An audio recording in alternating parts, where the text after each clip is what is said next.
I don't understand where all the hate for Terry Francona comes from, because the Reds don't make the playoffs without him as their manager.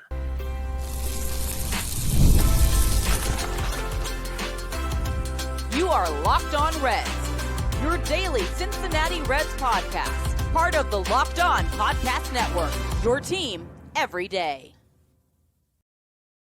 Welcome into the Locked On Reds podcast. Locked On Reds is part of the Locked On Podcast Network, now the #1 sports podcasting network in all of the land. Also, we are your team every single day. Thank you for doing your part to help make us #1. We appreciate you. My name's Stephen Offenbaker. His name's Jeff Carr. We love baseball. We love the Cincinnati Reds. We love talking about the Reds. We love talking about baseball. We've been covering this team in podcast form for a combined 14 seasons. We love talking about these things with you guys every single day. Thanks for being here. On today's show, a little bit later, we're going to get into the 40-man roster, everybody's favorite offseason topic, because the deadline is coming for the Reds to make their additions in order to protect guys from the Rule 5 draft. We're going to get into that here in just a little while. We're also going to talk about what exactly the Manager of the Year award is and who it should go to and what it means if you win it and what it means if you get votes. We're going to dig into that here in just a little while. But where we are going to start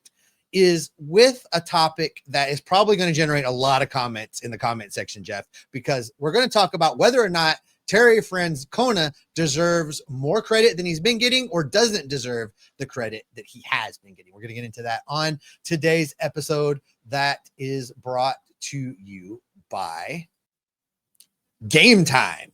Download the Game Time app, create an account, and use the code LOCKEDONMLB for $20 off your first purchase. All right, Jeff, let's get into this. I think probably there's keyboards smoking out there right now, just based on our cold open and that intro about people's opinions on Terry Francona, because there are dudes out there that love Tito. They love Terry Francona. And I'm not just talking about players and guys in the industry. I'm talking about fans. There's baseball folks that love Tito, but there's also a segment of the fandom out there. There is a segment of Reds country that came at us with words like Terry Francona is overrated.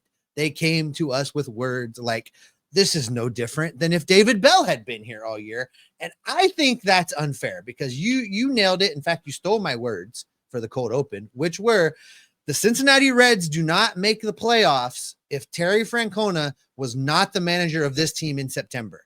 And I know 14-11 in the month of September is not world beating. It's not overwhelming numbers, but of those 14 wins, a lot of those wins were because Terry Francona was managing this team each and every day like it was a playoff game. He was managing with urgency, something we haven't seen from the last several managers of this ball club. And that is where I think Terry Francona made the difference for the Cincinnati Reds in 2025.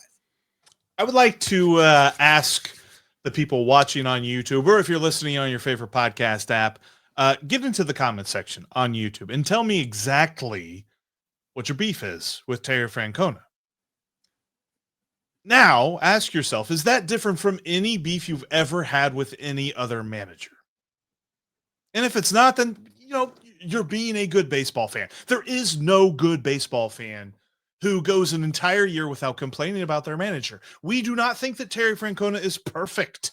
We do not think that he is infallible. We believe that he makes mistakes, but there's absolutely no realm of reality that David Bell gets that team to the playoffs through September. Terry Francona did it by the way that he managed this team.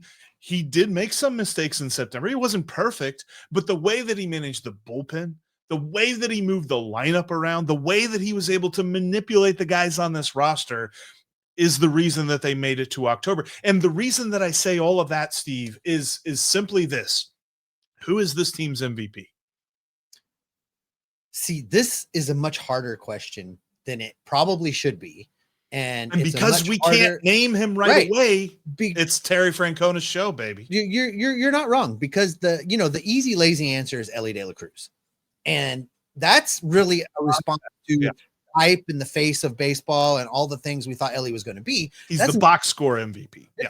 It is not based on what he did day in and day out. His numbers were not MVP numbers, Jeff. When you think about this Reds roster offensively, and I'll throw you a real big curveball, pun intended. If I'm picking the team's MVP right now, it's Tony Santillan. relief pitcher Ooh, that got into 80 ball games out of the that's a bullpen lot. for the Cincinnati Reds. Nearly half of the games featured Tony Santillan in some way, shape, or form. That's amazing to me. That's the guy I'm picking. But if you want to look at position players, if you want to look at guys that were, in a majority of the games, and so you want to play a little qualifying game, so it can't be Miguel Andujar, it can't be Sal Stewart, it can't be guys that had a higher OPS plus. Right. What Somebody who's here for longer than a month. Yeah. And it lands on Elly, but it barely. You're talking about a player in Elly De La Cruz whose claim to fame in 2025 is he played in all 162 games. We've talked about that. It was a bad idea. It was bad for the player. It was bad for the team. It shouldn't have happened. You look at his numbers, his slash line, Jeff, 264, 336, 440. 336, okay, cool. 264 could have been worse. His OPS plus, Jeff, for the season was 109. He was only 9% better than league average. Now, when you drill into his statistics, he led the team in home runs. He led the team in hits. He led the team in stolen bases. And you land on him, but you do it begrudgingly. You do it like, I got to pick Elly, but I don't want to. De facto. Yeah. It's because he was the best of the bunch, and the bunch itself wasn't that impressive. Like, naming another hitter that can press him for team MVP. The next closest guy to him in OPS plus was Austin Hayes. Nobody's saying Austin Hayes was this team's MVP because he missed a good chunk of the season. And then you're thinking of other guys who had nice stretches of baseball, but none of them put together an entire season. And so you have to look outside of the position side of things. You look to the pitching staff. I would argue Andrew Abbott deserves recognition here. He led the team in WAR, at least according to Baseball Reference, and he pitched really well. Almost pitched 30 starts, had 29 starts on the season. But again, this is a little bit of, look, we're falling back on, okay, de facto MVPs by default, some guy that we're just picking here. And that's because the manager was able to bring these guys together when they needed it the most and get them into the playoffs, because this is where the complaints and all the things, because people got so up in arms about the fact that he finished second in Manager of the Year voting, not because they thought he should have won, but because they didn't think he should have been considered. And I find that hilarious, because he did a fantastic job to get this roster that if I pressed anybody for, if we went around Great American Ballpark and asked 10 people, okay, we probably talked to more than 10 people, but let's say we talked to 50 people, we would get a handful of answers. And I don't think there would be a definitive majority. I think people would say, well, yeah, Elly, but that would be guys that said Elly, if you ask them why, I think you would find the answers very interesting, because I don't think people could articulate it other than, well, he's the face. He's the guy that was supposed to be the guy. So that's the guy. Right? That's the guy I'm picking. And just real quickly, the reason I didn't pick Andrew Abbott, because I agree with you, the 5.6 WAR is impressive. What Andrew Abbott did all season long is impressive. I just can't stomach giving MVP to a guy that played in 29 games. It's hard for me to say that was the most valuable player on this team. He was great, but he played in 29 games. I find it hard to really. I think he had a great year for him. And I also find it intriguing, at least, like the way that he was able to pitch in a year that we really saw Hunter Green struggle a lot with injuries, and Nick Lodolo was pretty healthy during this year, but ultimately the Reds were 17-12 in his 29 starts. So it's not as if they were unbeatable with him on the mound. So there's a lot of different things. Like, if you really bear down on any of the candidates, and look, Tony Santillan, the 80 games that he pitched was super fantastic, but he only pitched like 2 innings at most in any of them. Mm-hmm. And so it's, all of the total innings that he threw on the year don't come close to what Andrew Abbott pitched innings wise. Yep. And so you can make plenty of arguments to the contrary of anyone that you pick, because if somebody says Elly, the first person that's going to argue him is going to be like, what about the errors? Right? Like, so there's going to be all this, and they're not wrong. So much. And they're not wrong about that. And they're not wrong. So the fact that Terry Francona brought this group together and dealt with the weaknesses, dealt with the question marks, and somehow covered all that up. It's not all just because the Mets collapsed. That's Right. part of it.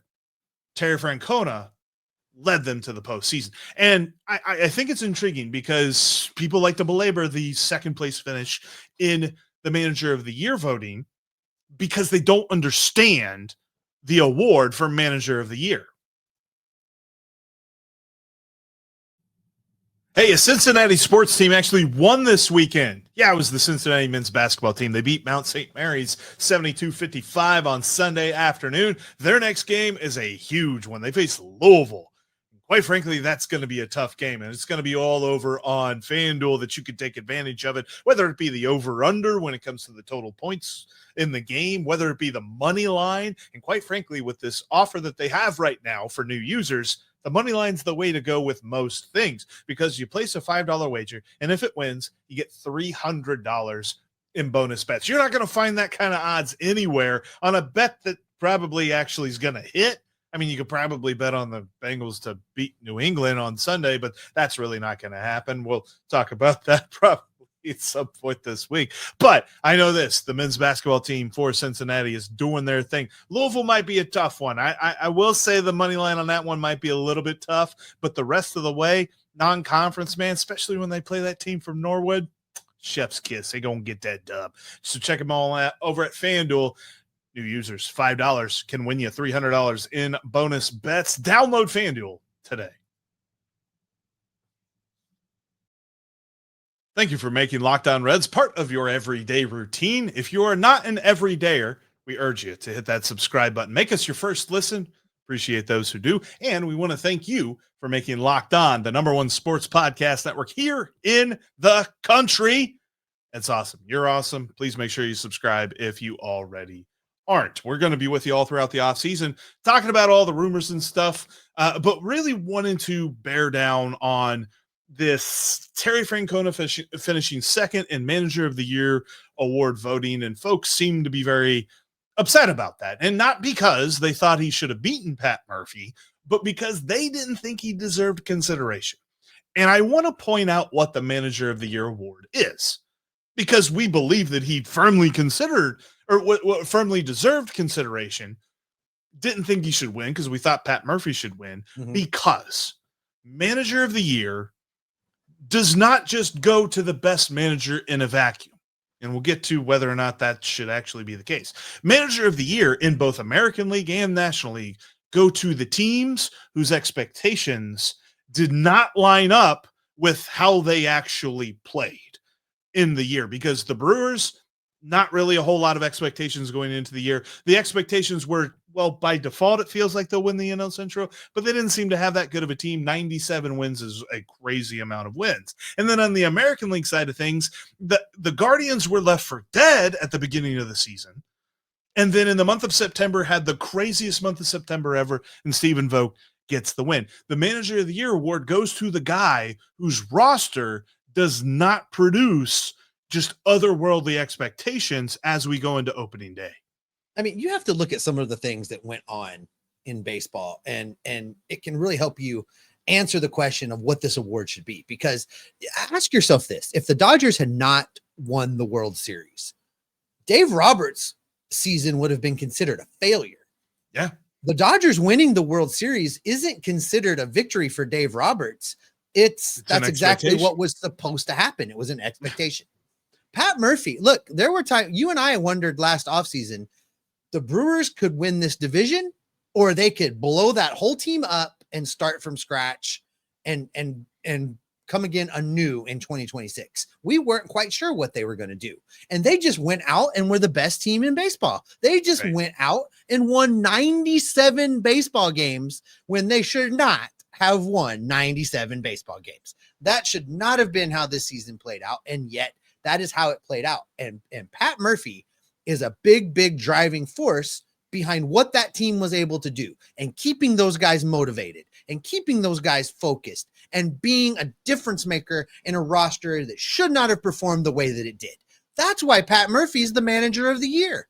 And you take those same metrics and you apply it to the Cincinnati Reds. We just talked about this.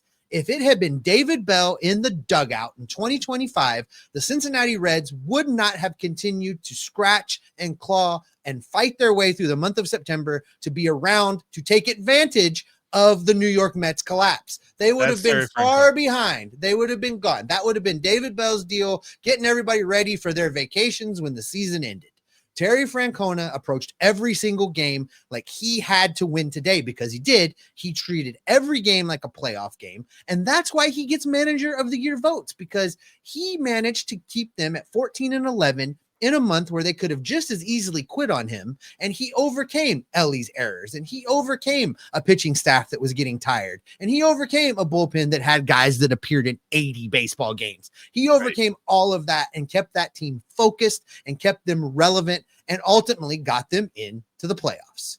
And it's all about the results, right? Because you could have argued that, and I'm blanking on his name, but the guy who manages in Detroit deserves some consideration because he had a nice year up until the month of September. And then you could argue AJ Hinch.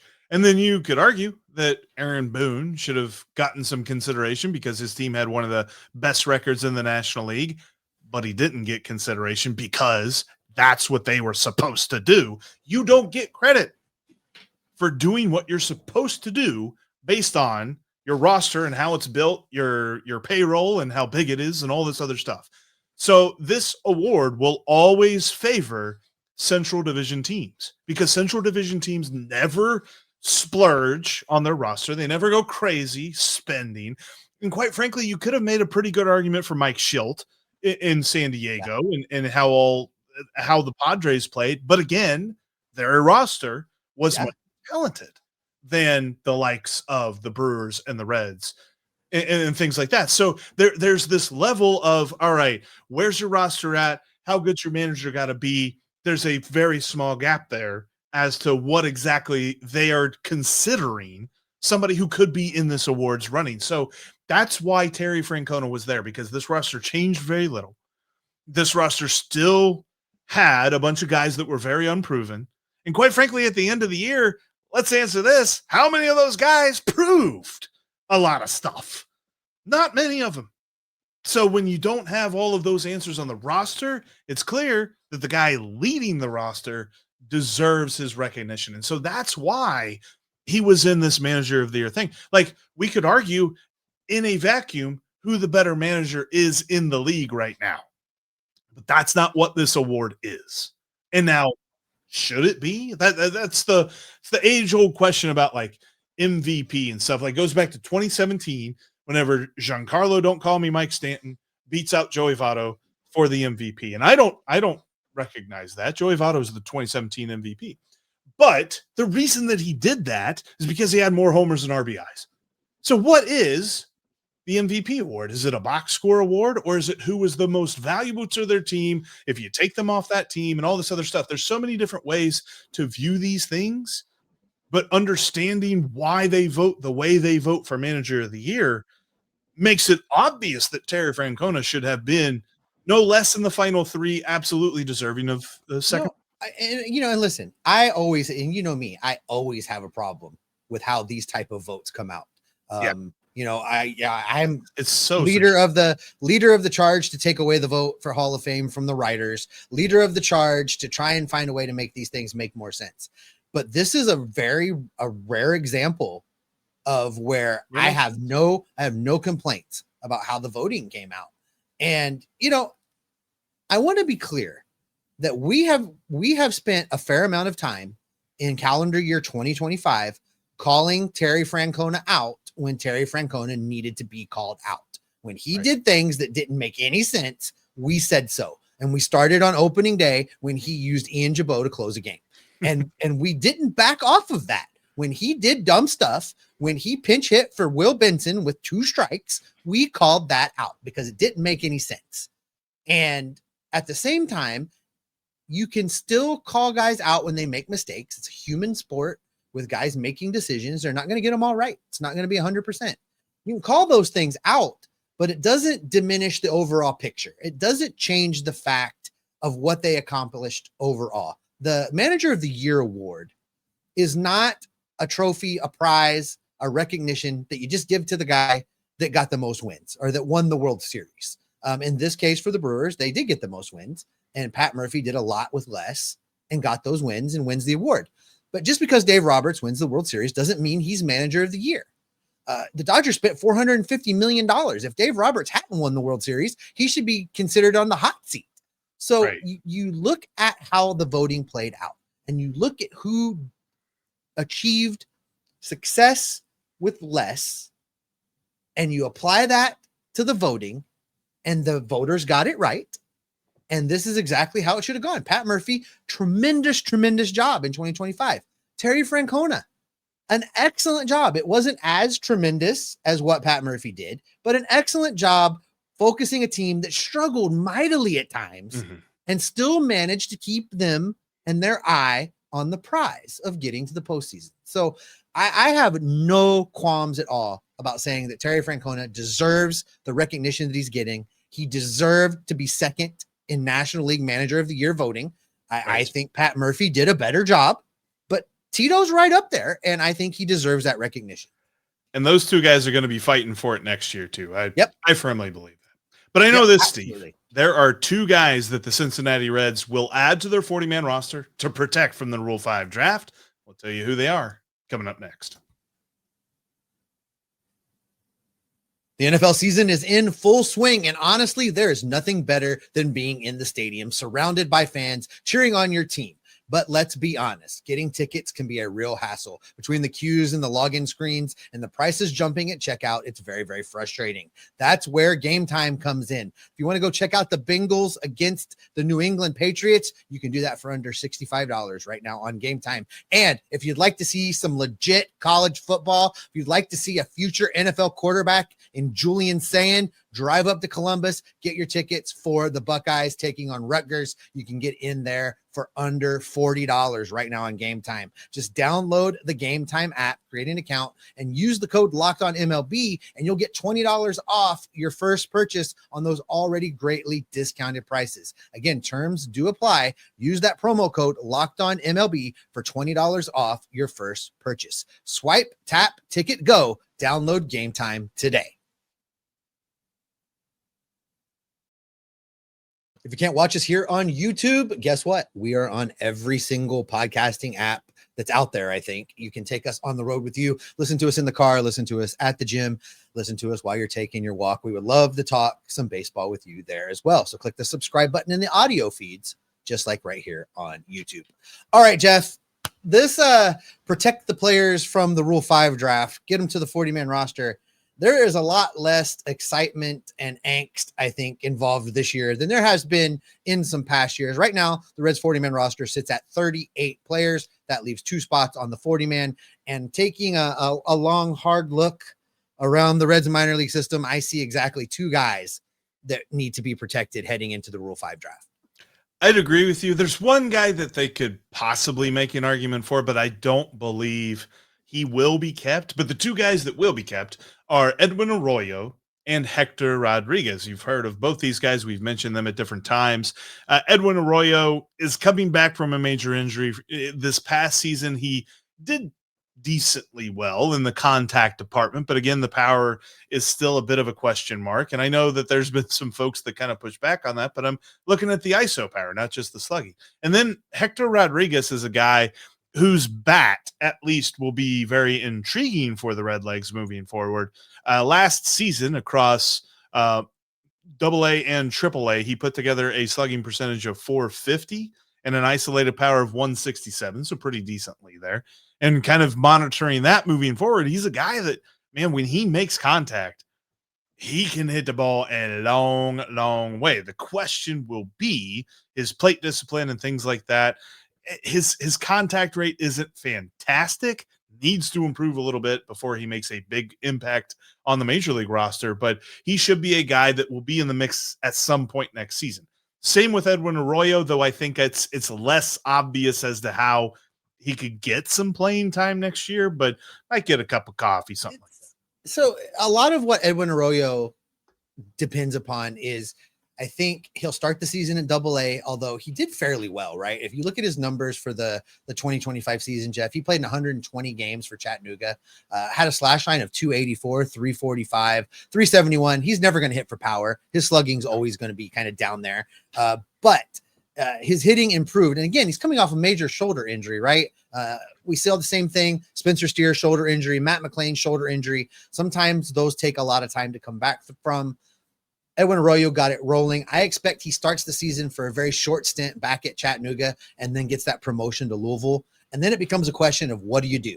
What happens against those players? If he performs really, really well, he could be that next infielder up if an opening occurs. If somebody gets injured or somebody performs really, really badly, he could be the guy. But he's going to have to play his way into that, and he's not quite there yet. You're absolutely right. Rodriguez, on the other hand, is in a position where the Reds are desperate for anybody that can show some signs of life to be available for whatever's going to happen. We don't know if they're going to go out and sign a Bopper. We don't know if they're going to bring back a Miguel Andujar to play, full-time, part-time, whatever in that outfield. We're not sure yet what the Reds' big league outfield is going to look like in 2026. There could be big opportunities for Hector Rodriguez. This spring training is his time to shine. He really needs to get to Goodyear this year and put on a show, get his name in everybody's brain, and create an opportunity for himself the very first time there's an opening, the very first time an opportunity presents itself. So you take both those things into account. Absolutely. Those guys got to get protected. I think if they were left unprotected, they would both get selected in the Rule 5 draft. And the Reds are currently at 38 players on their 40-man roster, so there are 2 empty spots. Easy pickings. You just add these 2 guys, and they are protected. The one guy that there's a little bit of debate about, but I don't necessarily know that it goes so deep that you would look to cut somebody. You could make the argument that there are a few guys that you could look to cut and add Leo Balcazar to the 40-man roster to protect him. But there are a couple of key caveats here. Leo Balcazar in his minor league career has never really hit the cover off the ball.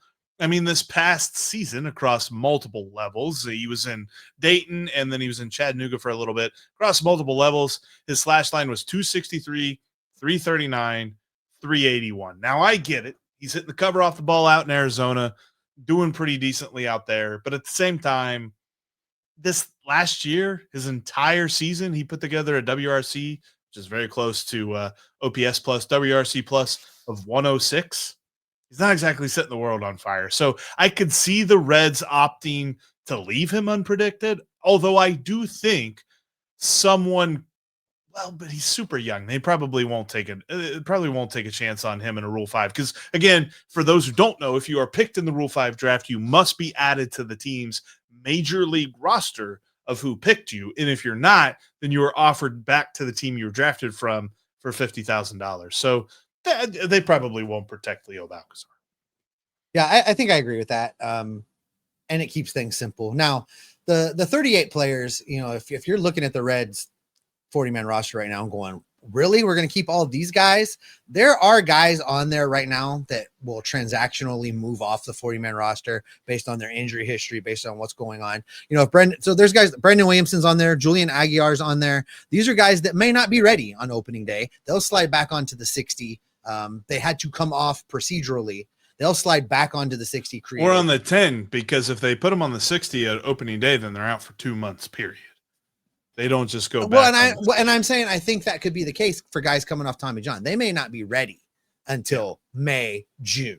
So it will be there will be opportunities for more openings. But in order to just protect players right now, I think it's super simple. 2 for 2. Yeah, I don't see a whole lot of drama happening here. The bigger drama is going to be coming up at a different deadline that I think is coming up here. It's a few weeks from now, the non-tender deadline. That's where we could see some interesting decisions be made on some guys that the Reds could possibly open up some more room in that payroll for next season. But yeah, for this protecting of the Rule 5 draft thing, don't see a whole lot there. There's a number of guys that are on the list, and some people may know the names and some may not. So we're not going to go through everyone on the list, but there was one other guy, and you might remember this name because he was a first-round pick once upon a time. But Austin Hendrick is due to be available in the Rule 5 draft this offseason. there could be a really, really outside shot that somebody picks him just because he's 25, but he is 25 and he's never gotten to the AAA level. So I think that there's, and again, the caveat to that is he would have to play on somebody's major league roster, right, in order to be lost, which I don't see happening. By the way, the non-tender deadline, November 21st, Jeff. Yes. And before we get out of here, Not with this last 30 seconds here, unrelated to protection and Rule 5s and all that, but related to the minor leagues, Alfredo freaking Duno, man. Yeah. 3 home run game in, what was it? The semifinals of the Arizona Fall League. Yes. He hit 3 home runs in one game. That's what I like to see. Amazing performance. I'm getting excited about this kid. I can't wait to see what he does this coming season. I think this could be a year that jump starts him through the system a little bit and advances him and gets him kind of where we had hoped he would be right now, which is good given Tyler Stevenson's situation. So I was excited to see that. Just wanted to make mention of it because we saw it and we haven't talked about it. He could make him an interesting part of the conversation there at the end of 2027 with a big 2026, but I think it would take a big 2026 to jumpstart. I think it's more likely we're talking about him in 2028, but no, it was great to see his bat. It's nice to say, right, Steve? It feels like we've talked about a lot of prospects here in the last few years where it's like, man, his glove is ready to go, but his bat, I just don't know. It kind of feels like his bat is looking pretty good. I'm excited about that. Pretty good. And that is where we'll go ahead and wrap it up for today. Thanks as always for making Locked On Reds your first listen each and every day. We appreciate you so much. You're a big part of why the Locked On Podcast Network is now the #1 sports podcasting app network in all the land. And now that you've given us your first listen, take some time and go get your second listen over on the Locked On MLB feed with Sully. Paul Francis Sullivan's over there covering Major League Baseball from a national perspective. Very entertaining, a really fun listen. You'll be glad you checked him out. It's available where we're available on YouTube and everywhere you get your podcasts. Until next time, when we're back in your feeds, we'll keep gathering up the news, the notes, the information, the rumors, and the reports to keep you locked on Reds every single day.